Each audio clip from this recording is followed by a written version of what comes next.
Welcome back to the program. Joining me right now, Professor Kenny, who is a development economist, is also the lead consultant for ECOWAS Commission. Prof, good to have you on the program. Thank you for having me. Welcome.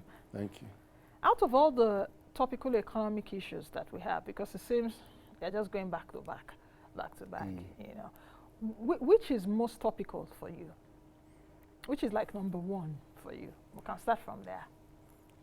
Well, the greatest challenge we face is the impact of insecurity on the economy. Because if you take the economy, you lose the big impact that the security brings on it. But also you worry at the very far end, how much are we reducing poverty and how many unemployed people? Those figures frighten you. You can't sleep when you see those figures. And then in between is transmission of resources in between the two extremes. And that's where you said, you know, why is inflation hurting? And why could we not improve on this, on that? Okay, so let's take it from what you said in terms of security. I'm so glad, at least this morning, that the remaining 23 people that were abducted, the Abuja-Kaduna train station, have been released. We expect to hear from perhaps the victims of that abduction in the next few days, hopefully. But what kind of signal does that also give? Especially these are people that have stayed in the kidnappers or terrorist den. They are not really, anyway, terrorist den for 6 months. We know that at least we'll be having tranches of releases of the people that were abducted and all of that. What does that even tell you, even as someone that is watching, and even what does that, people that will wake up this morning, perhaps abroad, and just see the news coming from Nigeria, what do you think? Well, I think we have to thank God that they came out alive, and that in the end of the day, there was some kind of negotiation that moved this, got them out.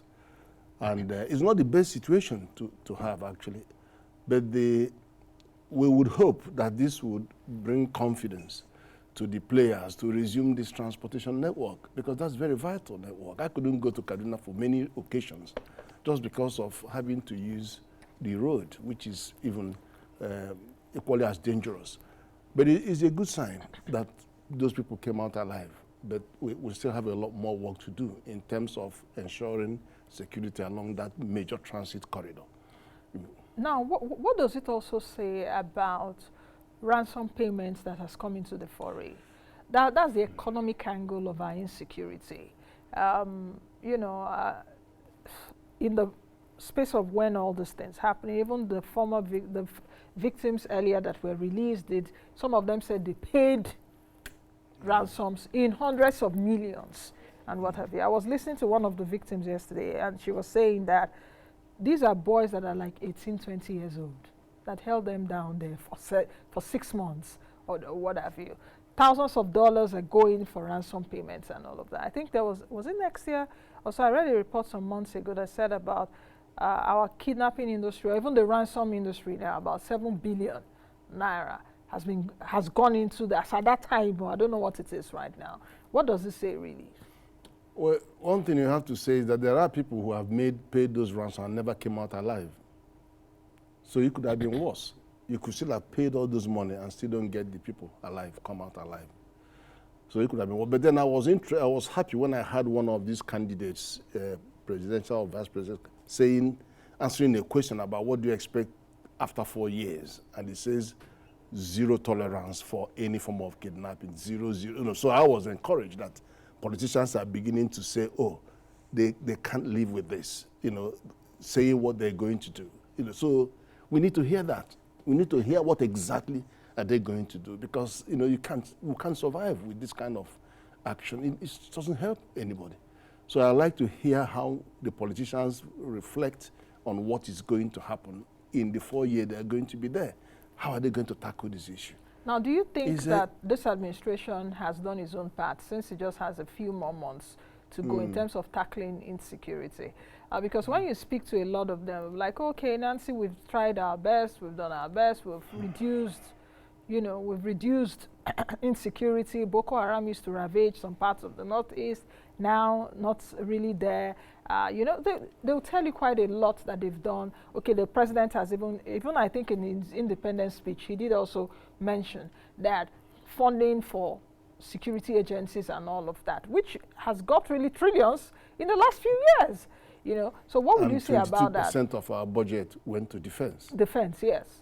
Apart from all the other. Yeah, so what would you say about that in terms of this administration's handling of insecurity? Because I guess that when President Buhari will be handing over, he will be also talking about that. Well, the performance indicator they set for themselves at the outset was to deal with what they saw, which was in the Northeast. But then they probably didn't anticipate that there was going to be banditry in the Northwest, a larger volume of activity in the Central, and they probably didn't foresee that there would be a major escalation in the other six geopolitical zones. And so probably wouldn't want to be held to account to the extent that they promised to degrade the Northeast Boko Haram insurgency, very specific. They probably didn't see that ISWAP is coming in. They didn't see the level of banditry that was going to come up in the Northwest. So, you know, so it's a very difficult one, because here is a score sheet based on what was promised in a particular geopolitical area, but that here is a wider stage that, you know, so is open to question. But I think looking ahead, we need to be looking ahead right now, because we have the gladiators on the table, seeing all the ramifications of insecurity and how much damage they've done to the economy. And don't forget that even the bunkering, whatever is going on with our crude, giving us less than half of what was promised or what was expected, is still part of the insecurity challenge. So we need to see what they say. What kind of commitments are the new people going to make in terms of what's going on in the Niger Delta region, in terms of much wider, say, insecurity agenda. So, and then, you know, we'll get away from the past and focus on the future. Now, Prof, I wanted to deal with that like towards the end of the show, but you're bringing me back to that in terms of the people. Now, politicians, it's a campaign season already. Do you think that the politicians really understand the gravity of how Nigeria's economy is right now? That is one. There is an understanding of the issues. The second part is, do you see enough clarification, enough clarity as to solving the issues, if they do understand it? Because right here on the show, at least I've been saying it in the last few months, that I don't even envy who the next leader will be, really, or whichever party comes on board. But I do know that there are a whole lot of challenges for the next president and even the governors of the states, as it were. So do you see this too? What is your understanding of it when you see these people? One thing I have to tell you, that everybody there understands what we are going through, because they see it every day. It's lived, you live it in the television, they see it every day. But not everybody in that race have actually come out to tell us how they intend to tackle this and how they should be held to account, and how are they going to be measured, their performance is going to be measured. So that's what I've seen. But I told you I had somebody yesterday that was far more explicit to say, by the end of that 4 years, this is what I want to, and that's the kind of Nigeria I'm going to leave you with. And so I want to see others say the same. And then tell us how. How? No. That question of how, you know, because if you start unpacking the circumstances surrounding the insecurity in Nigeria, intelligence is one part. What is the level? How are you handling intelligence that comes to you? How are you using it? How are you working with other forces? How are you working with the community? You know, how are you? There's so many how are yous and how many answers. We want these people to tell us what the answers are going to be. What they're going to do. Yeah, the hows, because... Yes, they have to tell us. Yes, the whats are everywhere, as in the problems, the challenges are everywhere. The how is where the devil in the details would really be. And Nigerians should be interested in how. If we say inflation is 20-point-something%, how are you going to do it? Are you going to close the border again, or will you do things like that? Are things that we should hear. Now, let me take you back to even 2015, when President Buhari promised us he will tackle corruption, the economy, and what's the third one? Fighting security. No, fighting security. Yeah, those are the 3 pillars. And the president came in later to say, oh, we did not understand that this was how it was, that the problems are too deep. Even in his Independence Day speech, there was a paragraph that said, okay, we came in 2015 and we're trying to settle down. When I read that, I felt a bit, settling down. Now, what kind of lessons can these new people that are coming on board now, campaigns officially have started, that is in terms of the calendar, though we are going to be seeing these political parties go around the country and all of that. What kind of lessons it's not that people will enter tomorrow and say, we are trying to settle down, or we did not understand this was what President Buhari left us. I don't know if you understand what I'm saying, I understand, Prof. But let me say this. So many big plans were laid out, but unfortunately, which is quite unfortunate, at the onset of this administration, they met an empty treasury. And that dampened the spirit of the actors. Let me explain. In around 2008, when Obasanjo was leaving office, we had $62 billion in our in our foreign reserves.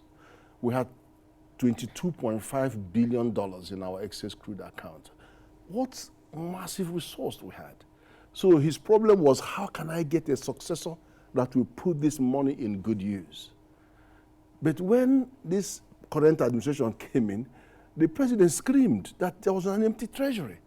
And then he had all the governors pounce on him that they can't pay salaries. The first thing is to get the central bank to sort out 600 billion naira to get them to pay their salary. So it wasn't the same situation. And then immediately after, he slipped into a stagflation. So they haven't been lucky.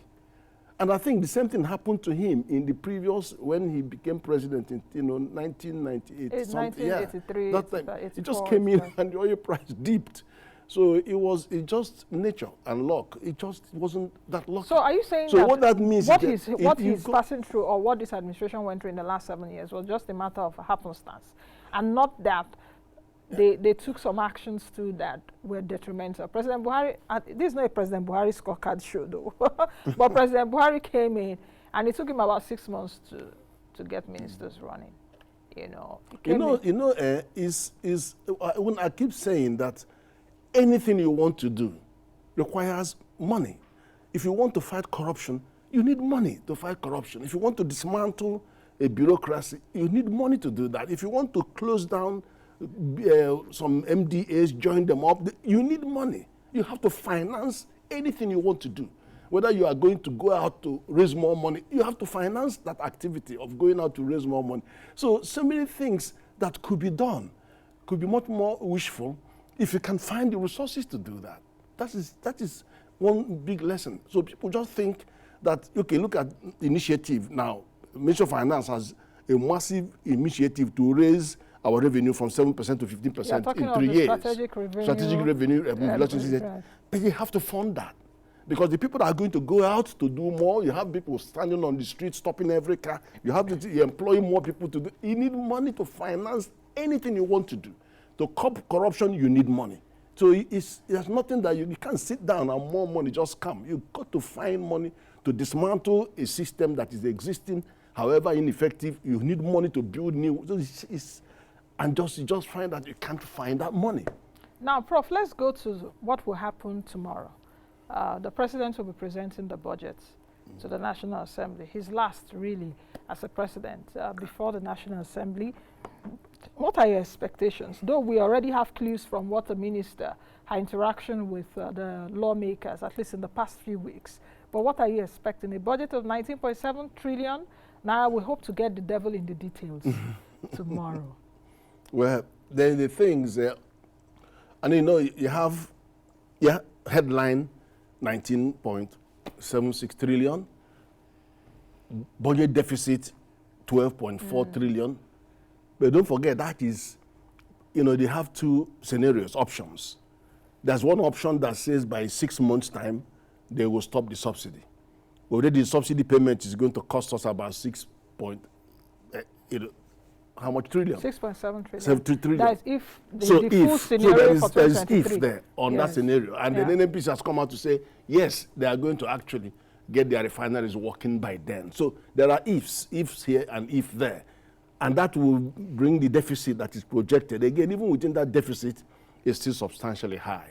But that notwithstanding, we hope that we don't have to go all that 6 months before that. We hope that maybe if the Dangote refinery comes up before then, we may get 40% of their refined product, only 40% because it's still in a free trade zone. We hope. So there's a lot of hope there. But you have to interrogate what you know, which is the benchmark. And the benchmark at $70 per barrel is realistic because at the moment it's $93. And then it will remain slightly under 100 for quite a while. So there is this thing there. Production capacity at 1.69 million barrels per day. I don't know how that how we're going to deliver that. We are just over $1 million barrel per day. Maybe the discovery of this pipeline, shutting it down, may increase. We the 4 kilometer you're talking about, the NNPC, correct. Yeah, hope that GCO talked about. Yes, we hope that will happen. Inflation target of 17.6. I'm not sure that is realistic because already we're on 20.6.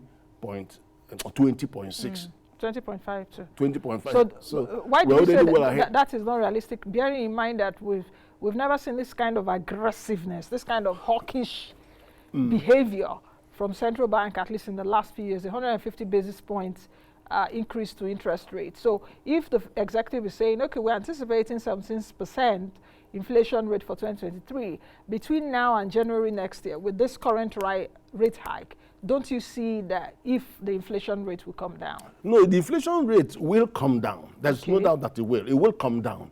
It may be that 17% might be towards the end of December next year. Because what happens is that inflation goes up, and now we have more aggression from central bank, blocking liquidity, all that taking so many drastic action. So we know that would help, because don't forget, we had to pour money into the system, both from fiscal and monetary perspective, to get us out of the stagflation in 2020.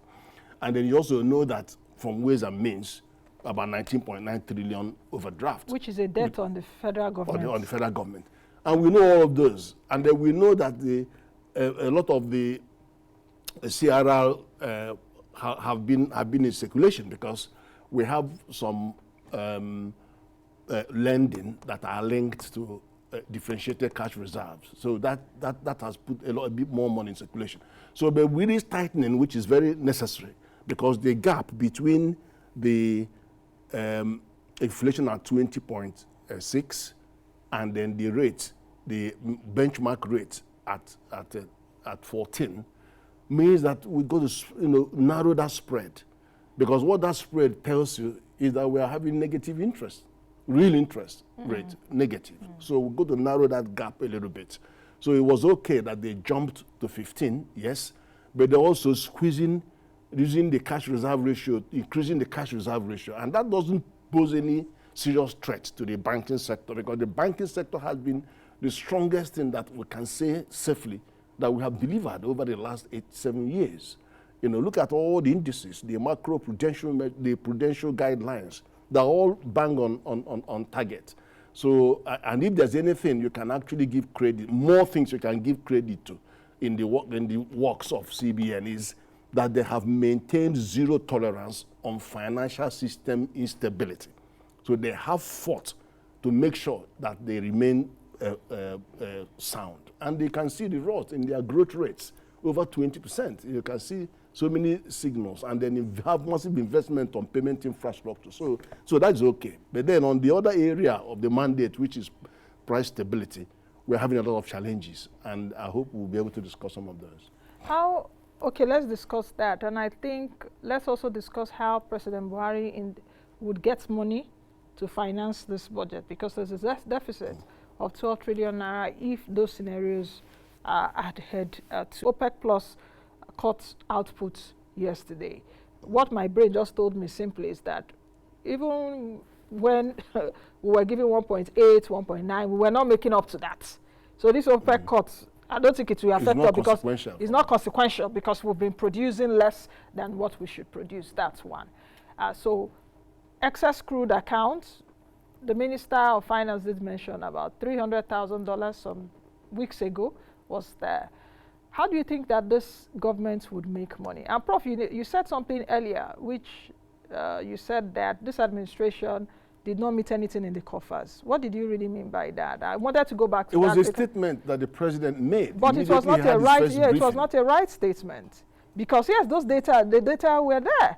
I think President Jonathan at that time left about $28 billion. There was $28 billion in the FX reserves managed by the central bank. And the ECA, yes, Prof, check. 28 billion. How do you compare it to 62 billion? No, that was Obasanjo time. Yeah, Prof. I'm asking why. Yes, 62 billion was during Obasanjo. No, I'm just saying that that statement was not entirely right. Because even the ECA, the excess crude account, had about $2 billion. I think when Minister of Finance left and all of that. Compared to $22 billion.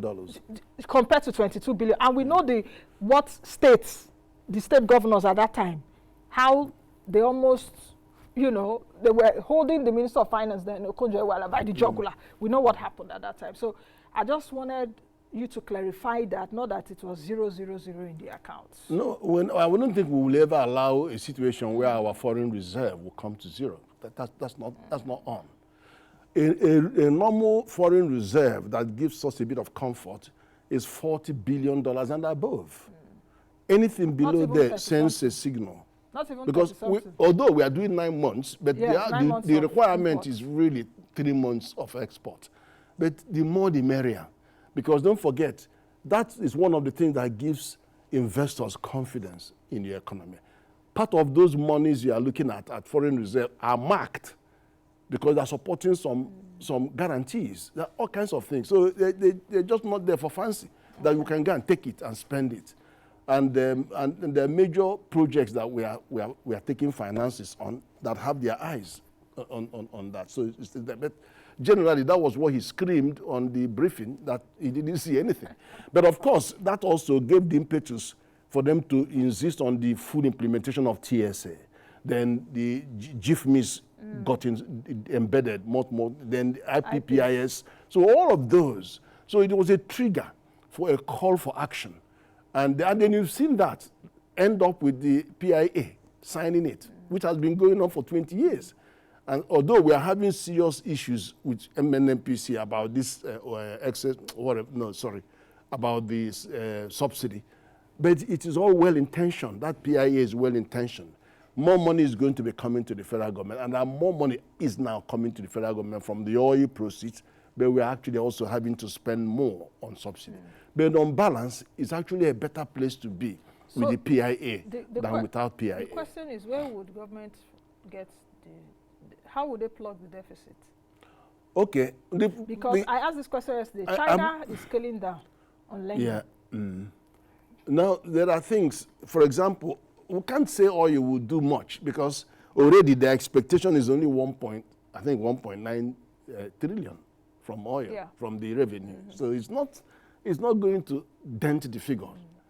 There is more on non-oil sources. And as you've seen the performance, non-oil sources are showing greater promise. Next year, does that mean we'll get more taxed? Do you think no, we expect to get more. 2022 comes out that they may increase VAT or across even personal income tax and CIT? Do you see that? No, more money will come because if you interrogate the Finance Act 2021, the major thrust of the Finance Act 2021, which is increasing automation of the FIR system, bringing in the national single with all those major trusts, and then opening up the mode 1, mode 2, mode 3 services to get more revenue. So there are so many leakages in the system that strategic revenue mobilization initiative are fingering. And then even reduction on the waivers, import waivers, and all of them, all those come together to give us the possibility that they can increase revenue from 7% to 15%. So it's not just oil alone. In fact, their projection on oil is that it's going to drop to 30% of government finance, from 50% of government revenue to 30%. But where the thing is so critical, this oil story, is on foreign exchange earning. That's where it is so critical. And so that's where you, because the crude accounts for 79% of the forex revenue. The gas, 10% of the forex revenue. So between the two of them is 89%. So all the other forex just less than is about 10%. So that's where the CBN FX RT $200 billion non-oil revenue comes to play. This is a major initiative to change the narrative, to focus more on forex revenue generation rather than forex demand management. Okay. You know, so things will get better. Things will get better. NNPC Limited, I don't know if you saw NNPC though, Yeah. because that was a figure I tell you for more. last I'll year. tell you something about the NNPC. 674 billion net profit. Yes, Second time which in is 45 encouraging. years. I think they're even doing the account now. Second time is 45 years. Yeah, we're It doing increased the from account. We haven't been 287 having the billion accounts. 287 billion in 2020, PAT, that's profit after tax, now increased to 687. Yeah. It's good news. We've got to encourage them. But the thing is that as a private company now, Yes. it is in their interest to unblock many of the things they know we are going on. As a private company, For example, still owned by the government. No. You see, when you are inside government and you are run by government, it's a different story. Now that you are a private company, you know, you have to face the music.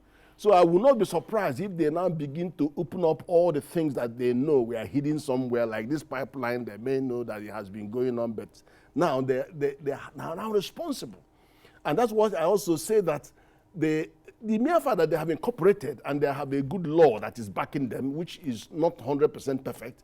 Look at how much loan. You're already getting $5 billion loan from Afrexim. They might go back and get $10 billion loan. And then I'm saying to them, go to the capital market.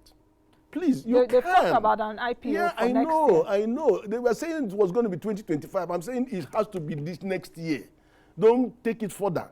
Go. 6 months is enough for you to go there. And then I reckon that the value is not less than $100 billion. Just do only 10%. That will bring $10 billion.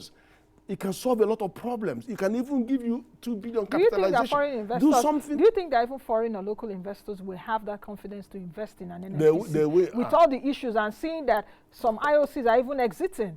No, that's not true. No, Prof, let me tell you why it's not true. Nigeria There's something called investors' confidence. There's something called even consumer confidence. Is the confidence of Afrexim to give them $5 billion not investor confidence? If they have that kind of worry you're talking about, they won't give them $5 billion. Afrexim is headed by a Nigerian. That's not the point. The point is so that they are there will be a accountable. political part. They have to have financial model. I know, and they have basis. And they know that this company is undervalued. Okay, Saudi Arabia that needed $25 billion and didn't want to go borrowing from World Bank or anybody, just went and said, tell me the value of Saudi Aramco. He found out 1.5 trillion. Shocked. 1.5 trillion, just sell 5%. Take it to the market, give me 5%. They got the money they need. But that valuation of $1.5 trillion, after 2 years, rose to $2.3 trillion, the highest capitalized company in the world. And I'm saying that, is NNPC going to be less than 5% of Saudi Aramco? That's not true. So I'm saying, let's start with $100 billion valuation. They said it's 60 billion. All of that. Yeah, they say it's 60 billion net. I said, we should forget about the negative what government is dealing with that. Let's go on the basis of your assets and see what you can do. That will change. It will, and I tell you, if they go to market for 5, you won't even, it will be 5 times oversubscribed. Prof, I'll hold you to that. I'm telling you, because people know the value of what they are sitting on. And don't forget, we have hydrocarbon tax, 30% of which are on frontier basins. The reason why prices are going up on crude oil globally is because people are not investing on prospecting. They are thinking that by 2030, people will leave group and go to invest. So that fear that is shrinking is what is forcing the price. And Nigeria is investing. Which means that, it's a big business. People know that there's confidence. Prof, as we go, if you can answer this in less than a minute, let's talk about the $750 million that the World Bank has approved for states. What do you think about that? And the World Bank even cut our outlook for 2023 from 3.3% to 3.2%. And it advocated, in fact, it told the executive that it should bring out measures to protect the poor and the vulnerable amongst us. What do you think about this? In about a minute, we've got to go. Okay. We'll commend World Bank for the work they're doing at subnational level. Really fantastic job. They've done one, SIFTAS, to sort out the Legal Responsibility Act and get the states on board with those, and then carrot and stick. Give me the result, I pay. Payment by result. Okay. Now they now migrated to the next one, which is ease of doing business, improving the investment environment with investment reforms measures, and those measures are both, as you know, some of them are at the federal level, some are at the state level. But they're focusing on the ones that impact on the state level, because the state is around land registration, ownership, title, then construction permit, then litigation on title. All of these areas, and some bit of multiple taxation across local governments and all of that. So they're tightening all that up and then bringing more investment in those reforms. If you do what they say you're going to do and achieve, we'll pay you. They're not paying on process, which is good, because they can take you around the bend on process. Yeah, we like the process part, but we want to pay you on output. So deliver the result, we have it. So it's carrot and stick, and it's commendable from the central bank. From the World Bank. Yes. Yeah. Thank you very much, Prof. My pleasure. For joining us today. All right, I've been speaking with Professor Ken Ife, who is a development economist and the lead consultant at the Economist Commission. We've been talking about burning economic issues. And Prof, we just scratched the surface in the last few minutes, but we'll continue on another day. That's the much we can take on today's edition of the program. Be the best you can be and be that change that you want to see. I am Nancy Naji. I'll see you all again next time. Be safe.